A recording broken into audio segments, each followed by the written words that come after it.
शिवानन्दलकरी श्लोकम् 54 सन्ध्याकर्मदिनाद्ययो हरिकरा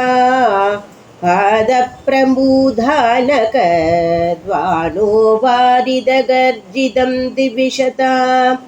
दृष्टिच्चडा चञ्चला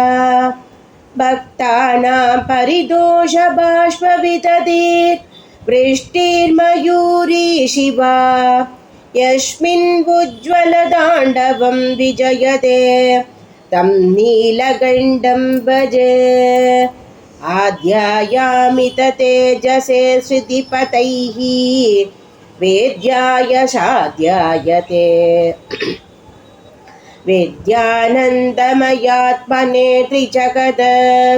संरक्षणोद्योगिने ध्येयाय किल योगिभिः सुरगणैः हेयाय मायाविने सम्यक् सम्भ्रमाय जडिने श्रेयं नदीशम्भवे नित्याय त्रिगुणात्मने पुरजिते गाद्याय निःश्रेयसे सद्यायाति कुटुम्बिने मुनिमनग प्रत्यक्षचिन्मूर्तये माया सृष्टजगत्त्रयाय सकला नायान्तसञ्चारिणे सायं ताण्डवसम्भ्रमाय जडिने श्रेयं नदीशम्भवे नित्यं स्वोदरभूषणाय सकलान् उत्तिष्ठ वित्ताचया व्यर्थं पर्यटनं करोमि भवद सेवां न जाने विपो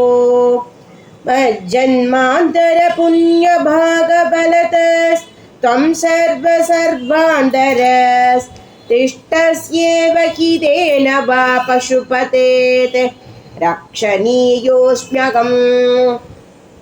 एको वारिजबान्धवक्षिदिनभो व्याप्तं तमो मण्डलं विद्वालोचनगोचरो बिभवति त्वं कोटिसूर्यप्रभः वेद्य किण्णभवस्य गोगणतरं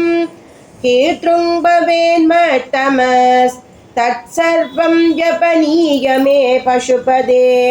साक्षात् प्रसन्नो भव हंसपद्मवनं समेच्छति यथा नीलाम्बुदं चादकः कोगनदप्रियं प्रतिदिनं चन्द्रं शकोरस्तदा चेतो वाञ्छति मामकं पशुपते चिन्माकमृग्यं विभो गौरीनाथभवत्पदाब्जयुगलं कैवल्यसौख्यप्रदम् रोदस्थो यकृतश्रमेण पदिक चायन्तरोर्विष्टितः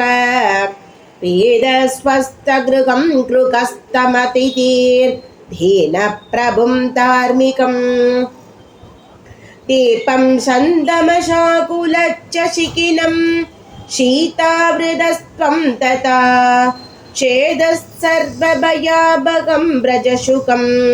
शम्भो बदाम्भोरुगम्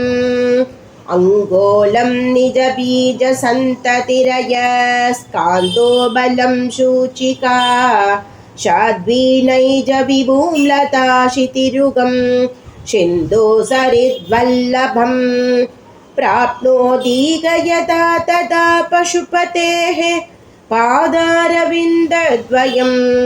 चेतो वृद्धिरुभेद्यधिष्ठति सदा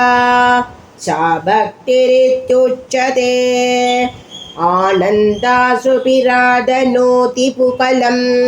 नैर्मल्यदच्छादनं वाचा शङ्खमुखे सदिदै च जडरा पूर्तिं चरित्रामृतैः